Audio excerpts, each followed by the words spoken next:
Assalamu Walaikum. Hello friends, how are you? Welcome back to my another video. In this video, I am going to show you how to unhide all hidden rows and columns in Excel. Let's get started. At first, you have to open your Microsoft Excel software. Then create your sheet or open your sheet. Now you can see here are my sheet. And here are many hidden rows and columns on this sheet. Now I unhide this all hidden rows and columns on this sheet. Select this sheet, then go to home menu, then click format drop down menu and choose visibility. Now you can see here, here are hide or unhide. Now I unhide these rows. You can see I unhide all rows. Now I unhide all columns. Again go to format menu and choose visibility, then select unhide columns.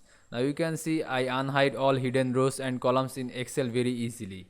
I hope you enjoyed my video. Please like, comment, share and subscribe my channel. Thanks for